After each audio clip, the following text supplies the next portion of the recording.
আমি বলতে চাই, যেই গ্রামে মাগরিবের পরে অস্ত্রের মহড়া চলে, যেখানে লুট ডাকাতি হয়, যেখানে সন্ত্রাসী হয়, যেখানে অন্যায় হয়, নির্যাতন হয়, জুলুম হয়, সেখান থেকে উঠে আসা নাজমুল হক সিদ্দিকী শুধু একদিনে হয় নাই, সেটা দীর্ঘদিনের চেষ্টা, পরিশ্রম এবং পরিবারের শিক্ষা, পরিবারের চেষ্টায় হয়েছে। আমি ঐতিহ্যবাহী মহেশখালীর কৃতি সন্তান, গণপ্রজাতন্ত্রী বাংলাদেশ সরকারের মহামান্য সুপ্রিম কোর্টের নিয়োজিত জনাব শাহ নাজমুল হাসান সিদ্দিকী সাহেব উপস্থিত, সম্মানিত অতিথিবৃন্দ উপস্থিত, আমাদের এলাকার সম্মানিত এলাকাবাসী, এই নোনাচুরি তথা ৮ নম্বর ওয়ার্ড অনেক কৃতি সন্তানের জন্ম দিয়েছে।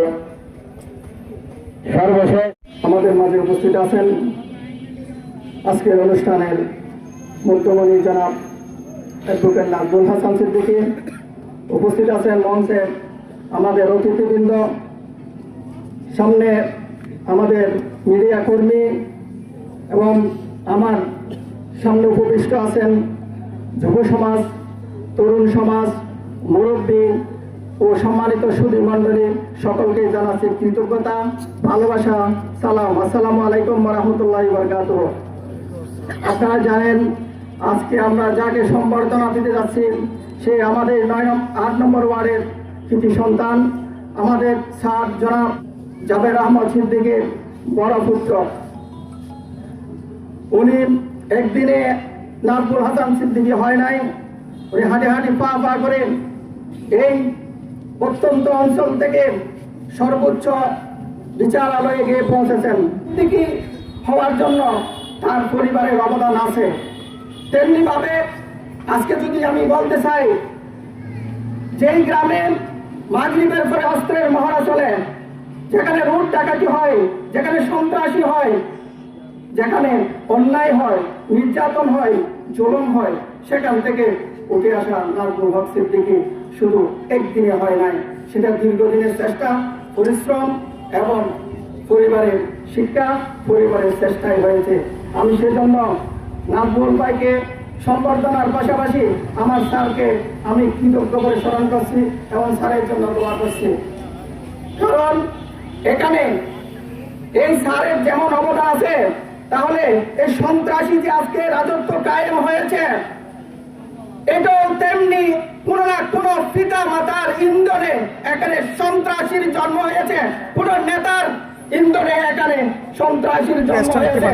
এখনো মাগরিবের পরে অস্ত্রের মহড়া চলে, এখনো এখানে আমাদের রাজনৈতিক পট পরিবর্তন হয়েছে কি হয় নাই আমরা জানি না, এর মধ্যে কি আমরা এখান থেকে বেরিয়ে আসতে পেরেছি, পারি নাই। তাহলে সেটা শুধুমাত্র একজন নাজমুল হক সিদ্দিকী এই খেলার মশলাকে, এই মহেশখালীকে অন্যায়, অত্যাচার, নির্যাতনের বিরুদ্ধে দাঁড়ালে হবে না, একদিনে এটা সম্ভব হবে না।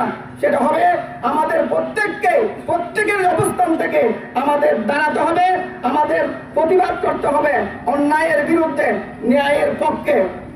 কিন্তু আজকে আমি যখন রিপোর্ট করি, আমি গোপনে রিপোর্ট করতে হয় আমাকে। আমি যখন কারোর সাথে কথা বলি, তাও আমাকে গোপনে কথা বলতে হয়। তার মানে আমার নিরাপত্তাটা দিবে কে? শুধু একজন আবু আহমেদ এখানে এটার পরিবর্তন করতে পারবে না। এটা পরিবর্তন করতে চাইলে আপনি, আমি, সবাইকে একযোগে অন্যায়ের বিরুদ্ধে প্রতিবাদ করতে হবে। শুধুমাত্র চেয়ারম্যানকে দিয়ে এটা সম্ভব হবে না। আমি আমার 5 মিনিটের মধ্যে আমি সমস্ত ঘটনার অ্যাকচুয়াল রিপোর্টটা আমি ওখানে প্রেরণ করি সংশ্লিষ্ট কর্তৃপক্ষের কাছে।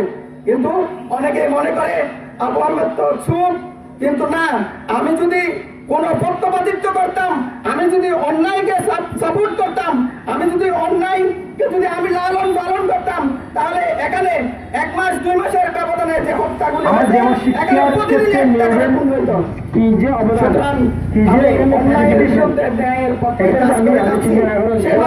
আমাদের এখন সময় আছে।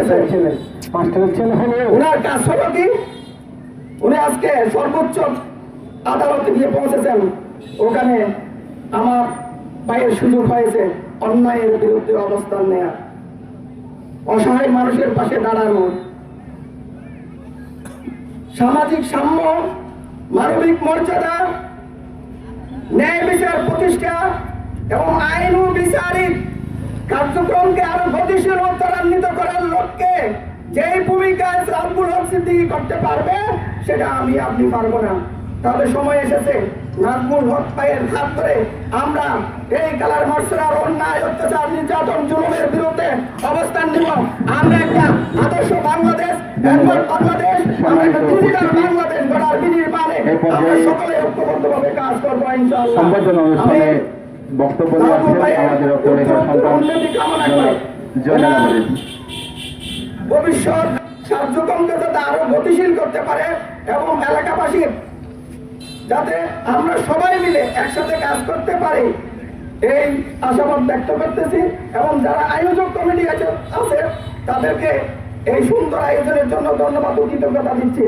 এবং আরো যারা আমাদের গুণীজন আছে তাদের জন্য যাতে আমরা এই কালামারছড়া ইউনিয়ন পরিষদের পক্ষ থেকে সুন্দর সুন্দর এই আয়োজনগুলি করতে পারি।